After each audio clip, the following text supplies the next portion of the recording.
So how can technology help with arthritis? Let's get going. Here's what we're going to do today. We're going to tell you more about AbilityNet and versus arthritis, and a lot more about the services that we offer, so that you can see where you can come to us and ask questions through helplines, for example. AbilityNet will be talking about how we can help if you're living with arthritis. Then versus arthritis is going to talk about their services. But the core of this is we've got some questions that we've prepared in advance that came in via the webinar sign up, and then we want to leave it to you to come up with your questions. So if you can ask us a question at any time, I'll be curating that as we go along, and then if there's anything that we haven't picked up at the end, we'll do a full Q&A at the end as well. So next slide. I've introduced you to myself. Can I get Alex? Can you tell me a bit about what your role is at AbilityNet, please?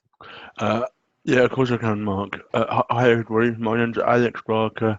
I'm the Advice and Information Officer for AbilityNet, and I field inquiries from anyone who wants to know. So people call in on the phone or they email us, or they can use an online chat, and they ask us all sorts of questions about how they can make their technology work for them in a better way. And I also take requests for organising volunteers to go out to individuals as well. Okay, cool, thank you. And Sarah, can you tell us about what you do at Versus Arthritis? Hi, good afternoon, everyone. At the charity, I'm primarily responsible for developing new products and services with a view to generating some income for the charity. But really, from our research fund, looking to listen to the needs of people with arthritis and ensure that products and services are being developed according to the issues that they have raised. Great, thank you. And Mags, hiya. Hi, so I'm a helpline advisor for Versus Arthritis. So we answer any queries that people have about the condition, how to manage it, how it's affecting different aspects of their lives. And I'll talk later about how people can approach the helpline and the different ways that we can help people. Brilliant, thank you. Well, welcome. And I should say that from AbilityNet's point of view, a lot of the work that we do is in partnership. So AbilityNet is a pan-disability organisation, and working with an organisation like Versus is great. Finding that common ground with specialist charities is what we do. So what we'd like to know from you guys is what is some stuff about you. So we're going to ask you some questions. I'm going to launch a poll and ask you whether you are someone living with arthritis, someone caring for someone with arthritis, a healthcare professional, or some other. If the answer's other, please use the chat box so that we can understand what your interests may be, because there's clearly going to be a whole range of different stuff that we're going to talk about, and we can then tailor the information we provide to the particular needs that you have. So chat box, good place to tell us who you are and what you're doing here if it's not listed, and if not, you just tick one of the boxes and we'll get the skew in terms of what the sorts of information would be most useful to you. So I've got a couple of answers coming in, just so that you know. We've got somebody saying they're a digital accessibility specialist, a DSA needs assessor for disabled students allowance, someone living with RA and also a healthcare professional, have RA, and I'm also an osteopathy student, an assistive technology trainer, a disability support advisor in a university, a charity professional, have relatives living with arthritis, accessibility champion in a university, Heather from Skyscanner, hi Heather, yes, so a real range there. So yeah, I think what I'm going to show you is the poll. So the poll results show that most people on here have an interest in the fact that there's someone living with arthritis, so there's a personal interest. And then I think there are people caring for others. And then the others, as you heard, is a real range. People in different settings, probably looking for an insight around how technology and arthritis, or how technology can help people with arthritis. I'm confident we're going to cover that ground, across all of that ground, really, looking at the materials we have. But if there's anything we've missed, we're probably not going to delve too much into digital design and arthritis. It'll be much more about assistive technology. But certainly we can touch on that as we go along. So, bit about AbilityNet. We want to create a digital world accessible to all. We're about offering a range of services to people to help them achieve their goals at home, at work, in education, and on the internet. So we help people access information and use the information in a variety of settings. We have tools like My Computer My Way, which is a free guide to all of the accessibility features in all mainstream settings, mainstream operating systems. And we also have a range of free online fact sheets, including some around arthritis, which I'm sure we'll mention. So, Alex, over to you. Just starting with us, what can we do to help people with arthritis?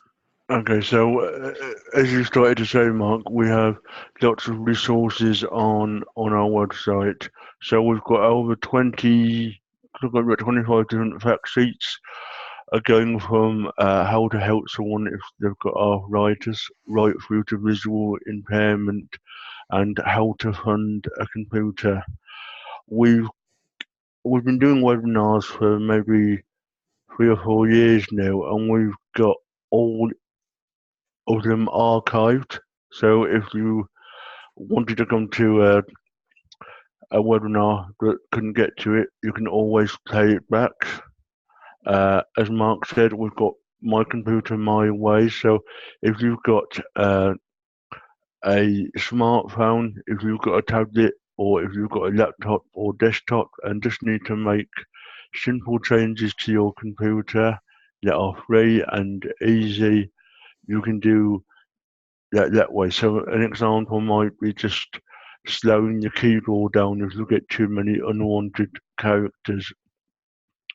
We've got quite a lot of useful links to signpost to other organisations and charities.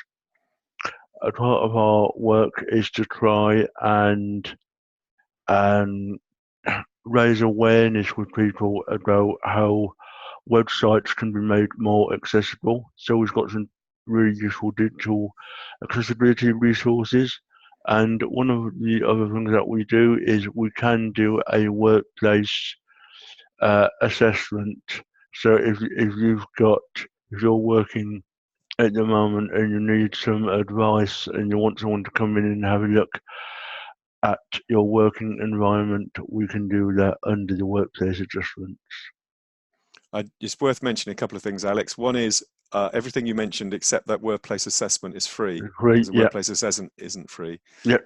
And somebody's asked about My Computer My Way. That's up to date with the latest operating systems as they're released. I think we do it within a quarter of the release coming out. We will have updated any extra features or changes that have come through on the operating system. So, and it's very practical. It's very specifically about making the actual changes, which menu you have to press and what the button is that's relevant. And it's also step by step. Yeah. Yeah. Cool. And certainly, Alex, you run the helpline. That's also part of our service, so people can call in and ask about anything in terms of disability and technology. We work across all technologies and all disabilities. Yeah, of course they can. How often do you hear about arthritis in terms of calls that we get? I would say that arthritis is probably about 20 to 25% of the calls that we take.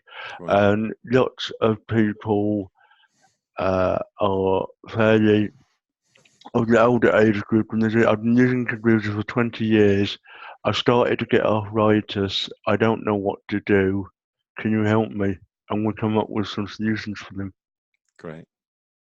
And I think that just particularly from the point of view everybody's here around the difference between living with arthritis when you first experience it, and also one of the things we're aware of, because it's something that does change with age, is also your experience in usage of technology may change with age as well. So clearly there are different uses and different things that people are trying to do with their computers at different times in their life, and so arthritis may or may not affect them in different ways at home, at work, in education. We say that there may be different tasks you're trying to do. Great. So can we tell us, I think it's Mag's going to tell us about Versus Arthritis. Yes, certainly. So Versus Arthritis is a new charity we created following the merger of Arthritis Research UK and Arthritis Care.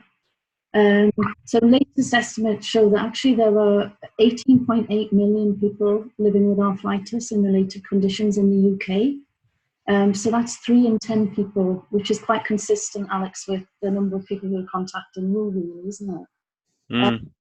So we're here to demand and deliver more for them, really. Arthritis, as we all know, it impacts massively on people's life, whether it's affecting their work, their ability to care for their family, managing and moving without pain, living independently. It has such a massive impact on people's quality of life, or it has the potential to.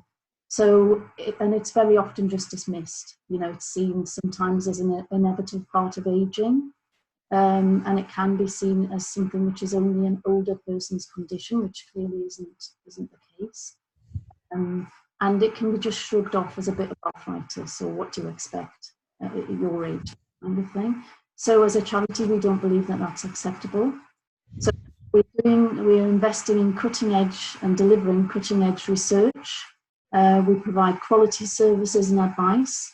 We campaign for arthritis to be treated as a health priority. And the idea is so that the pain, isolation and fatigue of arthritis are no longer tolerated. We just don't think that's acceptable. Cool. And I don't know if we're going to come on to this in a moment, but in terms of your research, do you have any information around, you know, the impact of technology and or the impact of arthritis on people's use of technology? I'm not personally involved in the research side of things, but I'm sure we have that information. There's a report just come out every year, the musculoskeletal health report, and that includes a lot of information and data and statistics. I think it probably has got that kind of data in it. Yeah. But you can look at the research information on our website to see what we already have put together in that information. Okay, cool. Sarah. And I guess I might be stealing Sarah's thunder there. So Yeah. No, not at all. Yeah. I think Max so, and then, sorry, another question, because clearly this is a huge scale in terms of the people who are living with arthritis. Is there anything about the demographics of that you could talk about? You know, in the sense of is it primarily older people? We might think it is, but I guess we're going to find that there are other issues as well that aren't just to do with aging. The socioeconomic factors play a big role in arthritis and pain. So that report that I just mentioned does highlight the impact that can have on people's lives. If a lot of people who have arthritis, it affects whether they're in work or not. And again, that can have a huge impact. So it can have a knock-on effect. The cause and effect thing is something that the researchers are looking at. And trying to find out places where they can make the biggest impact with that, really. So yeah, there's it's not to do with age. Obviously, things like osteoarthritis, the potential to get osteoarthritis increases as we get older, but arthritis itself can affect people of any age group. And it's dangerous to assume that it's only something that affects older people, because then the diagnosis can be missed. Yeah. Cool. So, Sarah, I think you're going to tell us a bit more about support that you offer. Is that right, or is that you, Mags? I can't remember whose slide this is. I'll do that bit as well. Okay. So, what we offer is we have ways that people can engage with us as a charity and with other people with arthritis. So we have a helpline, a multi-channel helpline. We have an online community group, and we have groups and services where people can meet face to face. So I'll tell you a little bit about the helpline first. So at the helpline, we aim to provide information, advice, and emotional support to people living with arthritis and to anybody who is supporting someone who's living with arthritis. So what we want to do is empower people to understand more about their condition, to know more about the treatment options and the self-help options available. And so we're providing people with the most up-to-date evidence-based information. So that's all based on the latest research and insight and using medical information. The idea really is to empower people with information to manage their own condition and to make sure that they're getting the appropriate treatments that are available to them and all the necessary support. So the helpline itself, it's open from 9 till 8, Mondays to Fridays. So it's multi-channel, which means you can call us, email, write to us, or contact us through social media. We always try to answer people's questions. And if we can't answer them, or we know there's a more appropriate organisation to support someone with the things that we've mentioned, we'll signpost, just like AbilityNet do, to other specialist organisations and support groups. It's important for me to emphasise that we're not medically trained on the helpline, so we are trained by medics in arthritis, and we're used to having conversations with people around arthritis. The helpline was set up because when we asked people with arthritis what they wanted, a lot of people said, I just want to talk it through with someone else. And there's very little time in medical appointments to actually get your head around everything and ask all of those questions. So we can't offer individual medical advice. We can explain about drugs and side effects and risks and how they work and that kind of thing. But, you know, we're not medically trained, so it's important to know that we can't provide that information. The helpline is free, so it's a free phone number when people are calling from within the UK. And our evidence is really aimed at people in the UK in terms of, you know, treatment options and what's available in the UK in terms of support. So just briefly, the online community is a safe place where people can talk to each other about living with arthritis and find useful information from each other. So it's more of a peer support environment, really. You can also chat to the helpline through that online forum. But the idea really is that people can ask each other questions, share about how they're feeling, and just tell others about tips and hints and just share information. The groups and services are run, some of them are run by people with arthritis for people with arthritis and their families. And it's run differently in different areas. So we have branches across the nation. I think there are 500 across the nation. So they're offering face-to-face support, peer support over the phone or drop-in or by attending group sessions. And we also have services for young people and families and activities and events that people can attend.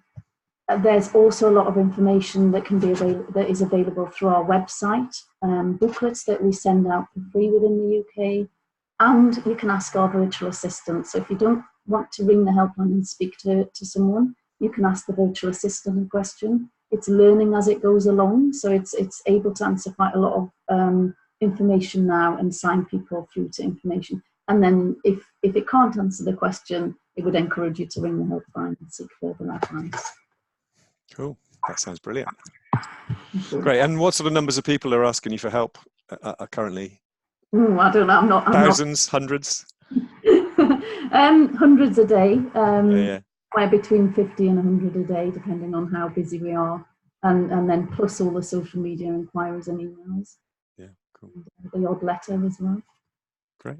Thank you very much. Sounds fantastic. So don't forget, if you've got any questions, please use the Q&A box. What we're going to do now is ask you some questions, but I also want to encourage you to start thinking about what you want to know so that we can answer your questions. We're sort of going into the interactive bit now. So I'm going to just launch the poll and ask you, for those of you, because it did turn out that a reasonable proportion of you do have arthritis, what area of your body experiences the most pain because of that? And I think we can reflect on some of the sort of feedback will be about where technology may be interesting and useful with that. Once again, if you do have anything outside the questions we've asked, you can put something in the chat box and just indicate something to us. So we've got 55 people on at the moment, so I'm just looking at how many of you answered. If you are going to click, please click now. Somebody's mentioned knees, not mentioned, which is actually in the list. So just most joints is another answer. All of the above, presumably. And just picking up the chat box things there. Somebody saying I have CP and can only use one hand, so my hand from years of overuse, I now have arthritis. So that's a knock-on effect of another condition, and that's in hands and feet. Okay, so I'm going to close the poll. Last chance to click on something. I'm going to share that with you and just show that most of the people have mentioned their hands. 50% of the people who answered mentioned hands, and then impact on hips and knees. My assumption would be that the impact on of not being able to use your hands in the way you could before will have a direct impact on your computer usage. Of course, that's a very obvious thing that we would expect. that using a computer mouse in particular or keyboard is obviously going to be challenging for somebody with any issues in their hands. So do you have any observations about that, Alex or Mags or Sarah? You've seen hands, hips, knees. Were you thinking that there was anything in particular that would be relevant for people around those issues?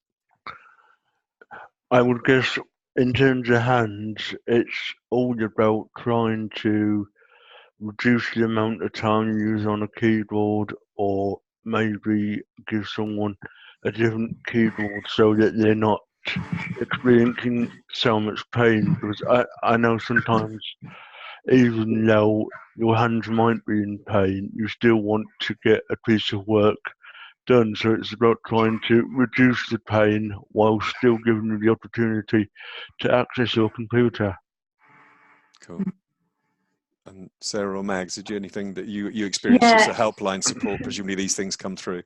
Yeah, they do. I was expecting hands to come up more just because of the nature of the webinar, really, that we'd get more questions about, well, any osteoarthritis or any of the inflammatory conditions that impact on the hands.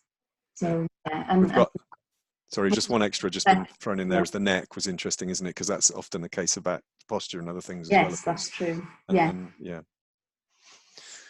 Cool. So we've got some questions which we asked you to tell us what you were interested in advance. So I'm going to read this out. These are questions that came in directly from you, and we're going to go through them. But do please now use the Q&A box for anything that you're thinking that you arrived today with a question, even if we end up answering it elsewhere. It's good for us to have a record as well. The Q&A is recorded within the software, and so we've got a way then of seeing what concerns and issues you have, even if they don't all get successfully covered off today. So please do use the Q&A box to let us know what it is you want to know. So the first one I've got here is, I'm a touch typist, but the pain in my hands from arthritis is making it increasingly difficult to type. What advice do you have? I'm not quite clear whether just go alphabetically. Alex, Sarah, or Mags? Is that an Alex answer first? I think it might be, yes. So I would say there are several things to look at. And the first thing is to see whether the keyboard that you're using can be adapted in any way, or whether the keyboard that you're using is the most suitable one. So a lot of keyboards have got quite a bit of an almost clicky keyboard action, and that might be causing you difficulties. There are lots of soft touch and light touch keyboards out there. There are even keyboards that are made out of rubber, which give you a totally different keyboard action, and it might be worthwhile looking at one of those. Might be worthwhile looking at voice recognition, and it also might be worthwhile looking at technologies such as word prediction, or even built-in software in Word called autocomplete that make it easier to put text in without causing you too much difficulty. You may well find though that it's just not one answer. There's not one golden answer. It might be several different pieces of technology that help you out. Cool. So Sarah or Mags, anything to add to that around touch typing in particular and the use of the keyboard? Yeah, I think what you're trying to do is avoid too much of the repetitive movement, which is leading to some of the problems, really. So there are exercises that would be recommended for people with problems in their hands to keep the hands as mobile as possible and try and avoid them from getting stiff and painful. So that can make a big difference to managing that kind of condition. So there are exercises that you can do that you can be recommended by a hand therapist or a physiotherapist. We have information that we can send out.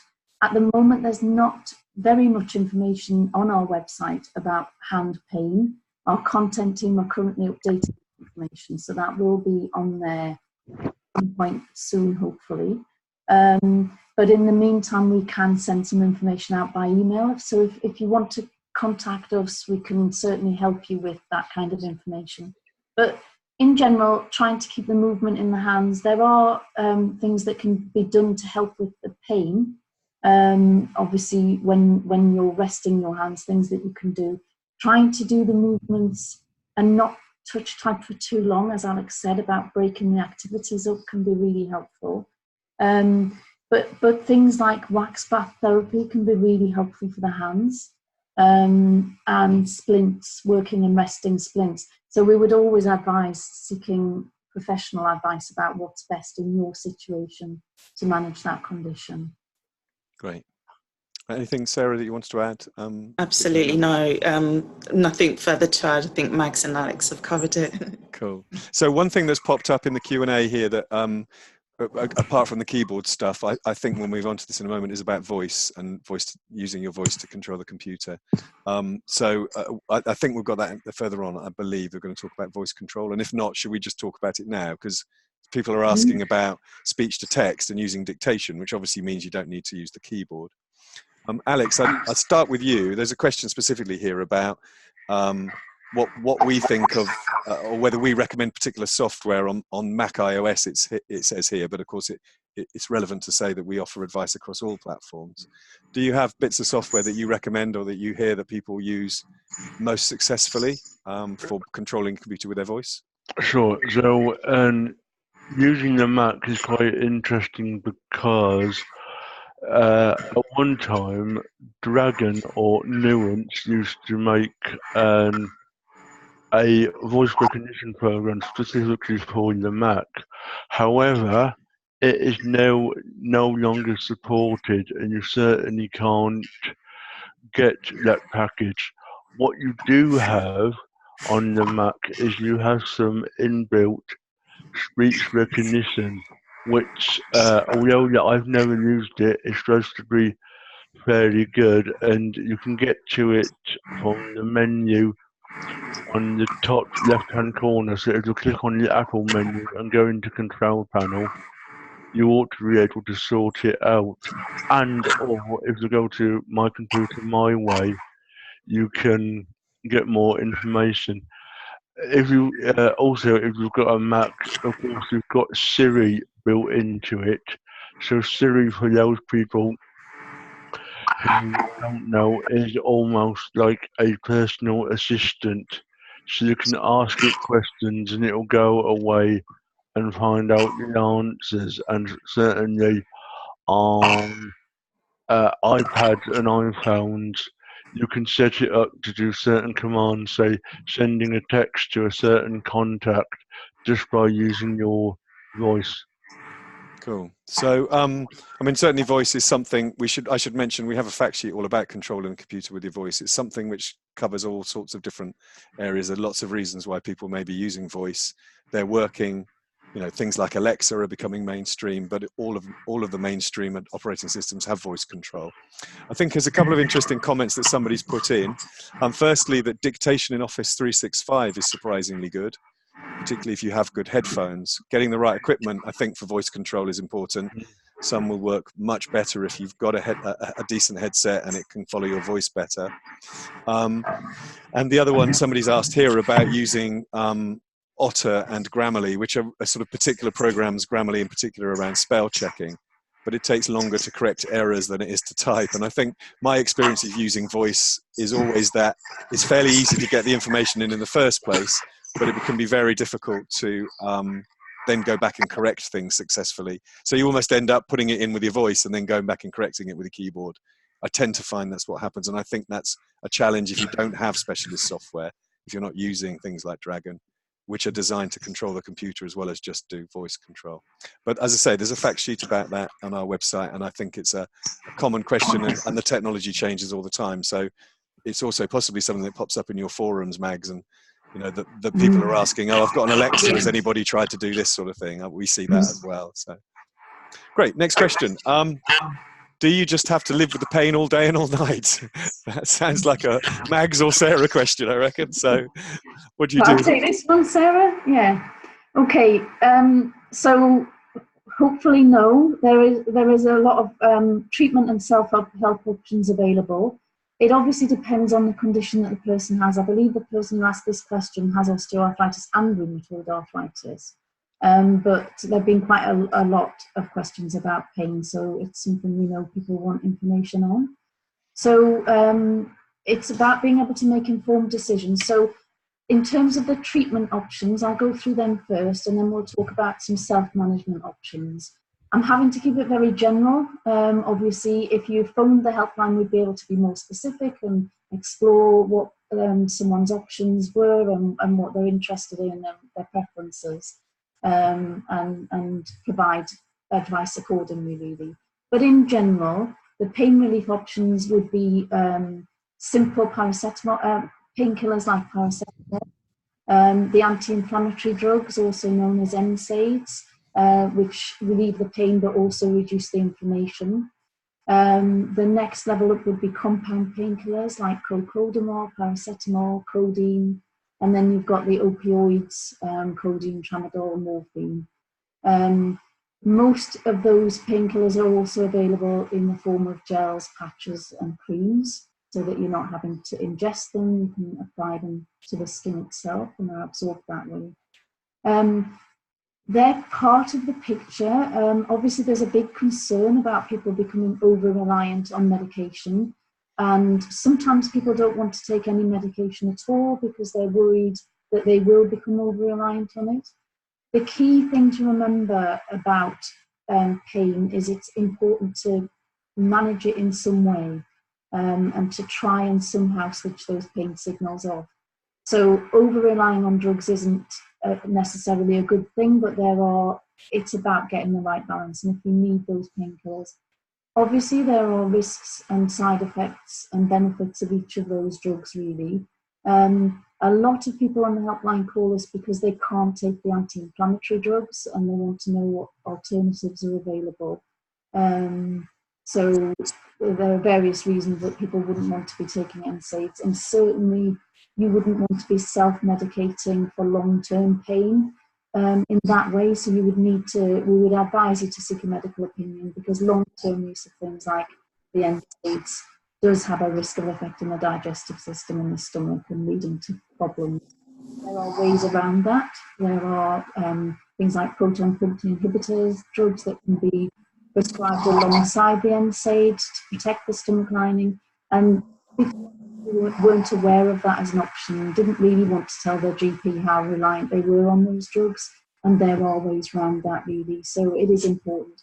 The main piece of advice I would give about pain is it's important to get pain under control so that you can move. So the rheumatologist that trains us is very clear about, when he's training other medics, he would say, don't just give painkillers so that someone can just lie around and not be in pain. Give them so they can do something active when the pain's as well managed as it can be, because it's that movement that's going to make the biggest difference. Now, again, like we said, it depends on the type of arthritis that you're wanting to know about. In terms of pain management, there are drugs called DMARDs, the drugs that help dampen down the immune system for types of inflammatory arthritis. They're not painkillers, but they do get the condition under control and therefore alleviate the pain. There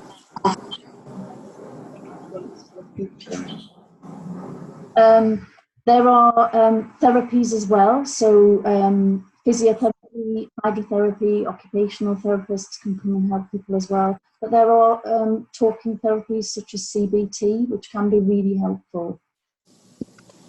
Research is showing the link between the brain and the body, which isn't to say that it's all in the mind. A lot of people think that that's what we mean by that, but the feedback loop between physical pain and the brain is becoming more and more well recognised. So anything that you can do to break the pain cycle, even if it's a temporary thing, is going to be really useful in terms of managing the condition. Obviously, there are other treatment options, like if you're at the point where surgery is necessary to alleviate pain, that can be a good solution for people. And it can help to reduce pain and improve mobility. are excellent pain management programs available. So going to a department in a hospital, being referred to a pain management clinic can be helpful. But there's a really good program that since January this year has been being rolled out across the country. It's something that Versus Arthritis invested in at the beginning. It's been so successful. It was run in physiotherapy departments and hospitals initially. It's aimed at people who have a specific condition, osteoarthritis, but in the knees and the hips. It's incredibly useful for people to attend that escape pain program. And you can find more about that if you Google escape pain or you search for it on our website. In terms of self-management options, the only real treatment than surgery really for osteoarthritis is self-management.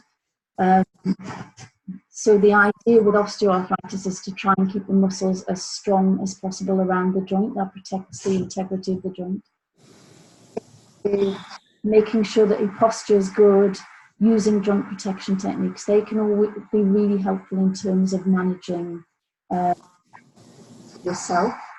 Obviously with advice from a physiotherapist usually. But even things like heat packs, wheat bags, the wax bath therapy that I mentioned earlier for the hands, so that's a paraffin wax that you melt and then you can put your hands in that water, in that wax. Available from certain suppliers, pharmacies, some sports shops.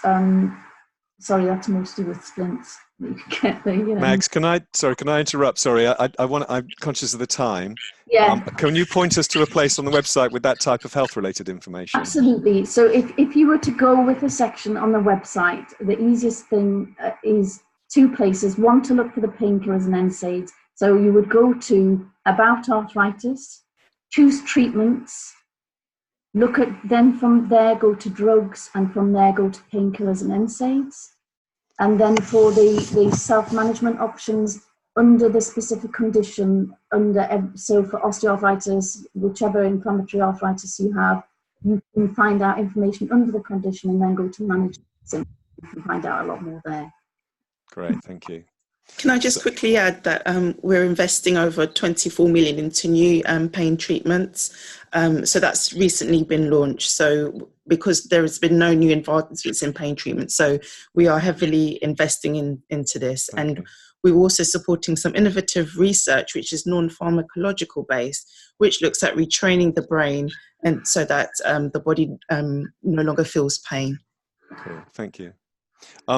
Somebody's mentioned a TENS machine as well, so I know. I'm sure there are other devices. Yes, that was one of the things in that quick list. I'm keen to get back to the assistive technology bit as much as I can because we've got some questions coming up in here. So another question we had here, we have touched on this a bit. Can you recommend a good voice dictation program that can pick up a female voice? Dragon and Google don't do that. I noticed that somebody mentioned that they didn't think that Siri isn't very good at understanding northeastern accents.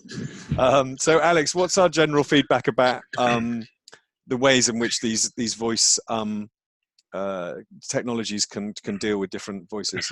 Sure.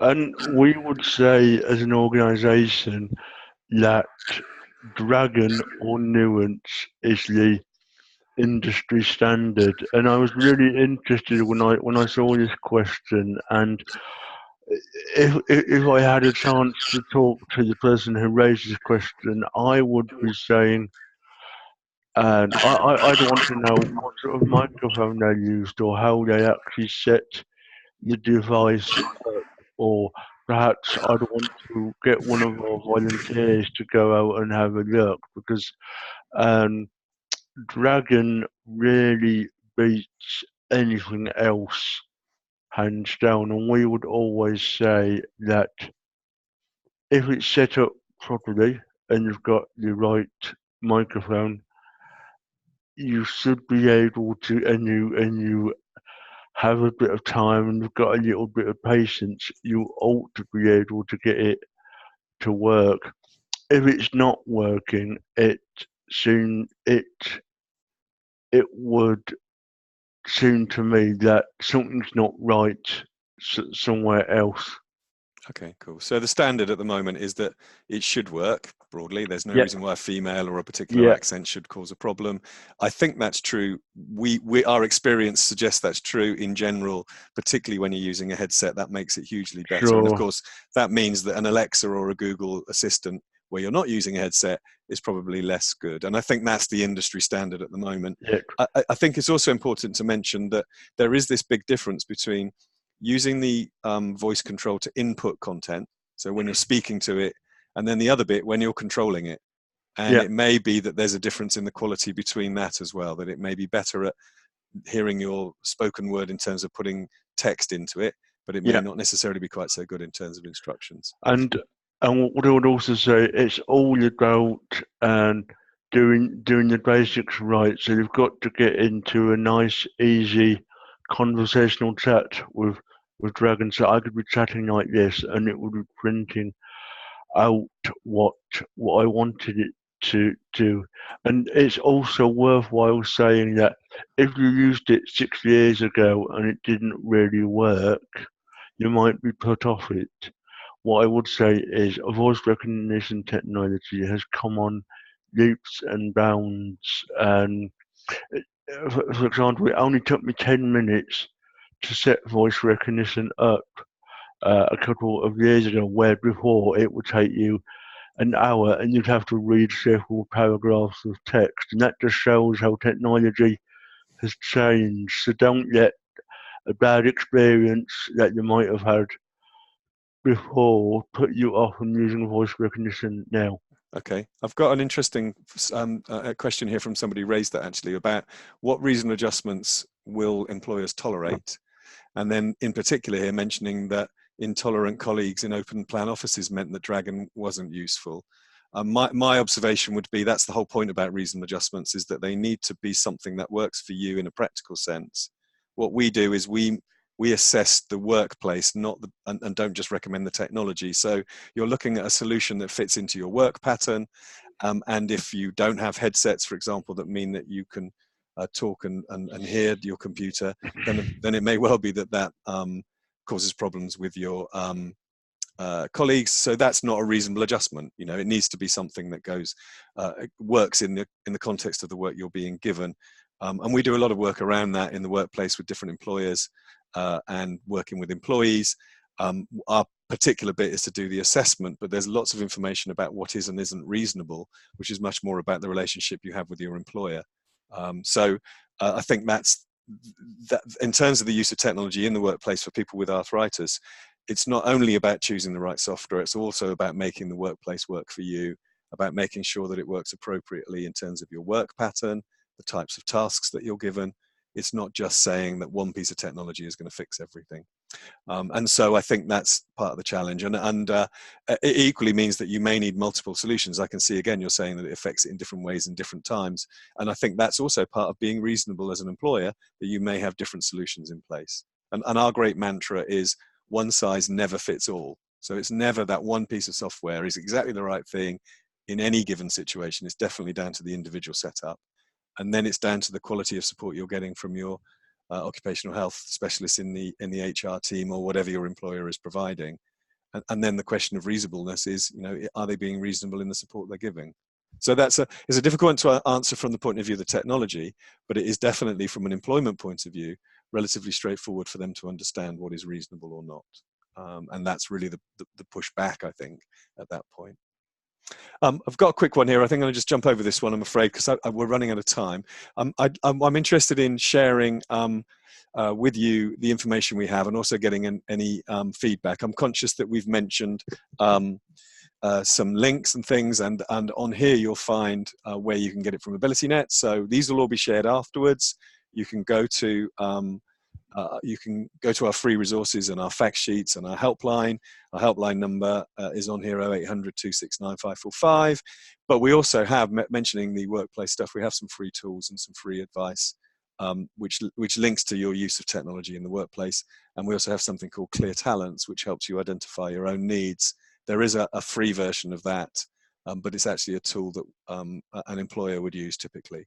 So there's lots of useful information there. These will be shared afterwards. From Versus Arthritis, there's your website here, versusarthritis.org/get-help.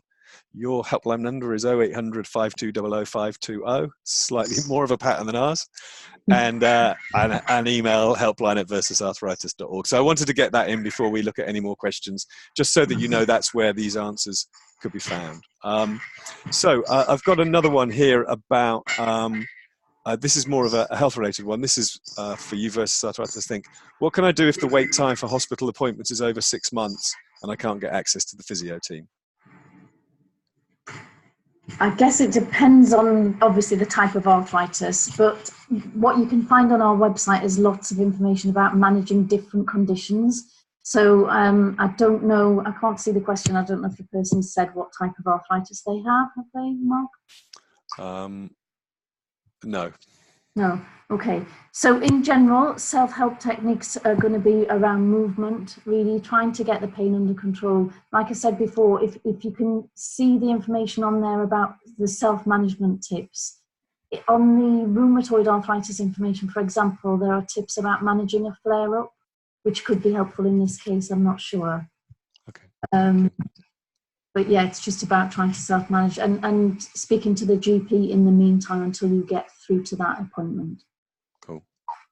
Sorry, can I just say as well, Mark, yes. I just remembered, we have exercises for all the different joints on our website as well, so that you can find that under common aches and pains, and then go to joints, and you can find specific exercises for particular joints that might help in the meantime. Cool. I've got a top tip from Louisa here about headsets, actually. We use USB headsets and not the ones with the jack plugs. I concur, they definitely work better. Yep. And also talk to Dragon in a BBC English type voice, which sounds it sounds annoying, but I wonder whether that actually works. You might have a voice dictation voice, sadly. It does work sometimes, but we've got Alexa and Google in our house, and they both respond to different things in different ways. So we're not advocates of that in any great way. We know that there's a lot of inconsistency there. But I think the headphone thing is definitely a top tip, and having the best equipment that you can. And that's obviously back to the fact that if you're at work, then that should be something your employer is helping you with.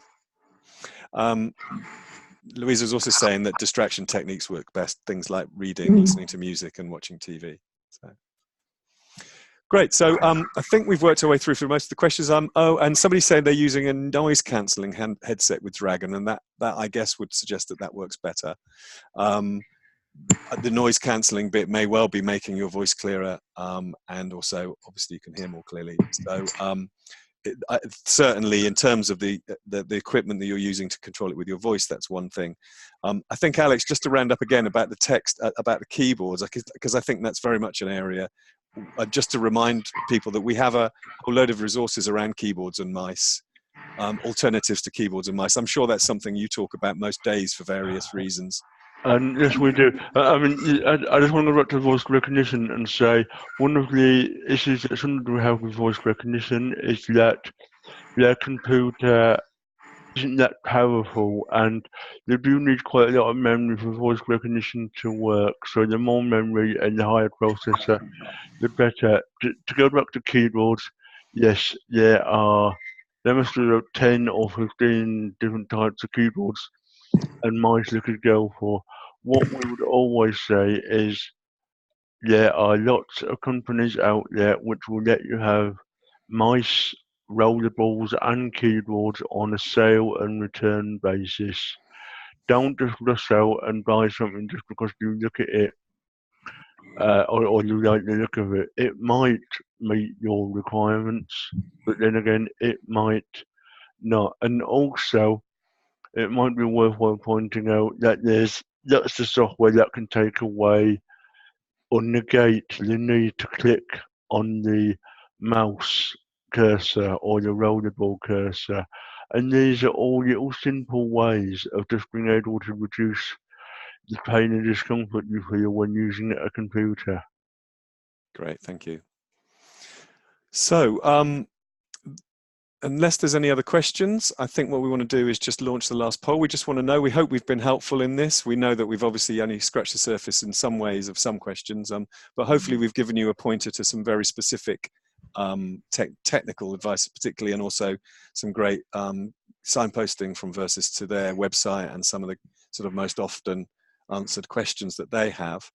It's always useful for us to know how well we've met that need, and also we'd like to know any questions that we haven't answered. You're more than welcome to put things in now that you would like to know afterwards, and we can find a way to come back to you with information in the future. So please do let us know that. While you're filling that in, I just want to say a huge thank you to Mag, Sarah and Alex. And Neil, you're raising a hand here. I can see.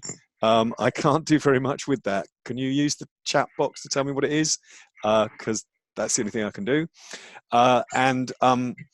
So Mag, Sarah and Alex, thank you very much for that. The thing to emphasize is that this is their day job, is answering questions of the type that you've heard. So please do make a note of those helpline numbers and the email and the website information. We also have a network of 300 volunteers that can go into people's homes, that are used to helping people with all sorts of needs, and can make practical support in terms of technology, but also have a good idea around issues such as arthritis, about the sorts of technologies that may help you. You can ask us to find a volunteer for you to come into your home. They can also work with you remotely if that's more appropriate. We have volunteers all over the country. So again, that's something that we can give you quite practical help with if that's what you need. Great. Neil, you're saying I've set up ITC co-op. Is that something that you want to pass on? Then let us know and we can pass on links to other people. Great. So thanks, Mags. Thanks, Sarah. Thanks, Alex. Thank you all for attending. I hope you found it useful. It looks like most of you have. If there were problems that you had with the technology or had any other issues or things that we didn't answer, please do use any contact method that you want to keep in touch with us. And we'll share all of our resources afterwards so you can make use of the information in future. Thanks, everyone. Thank you. Thank you. Bye. Bye.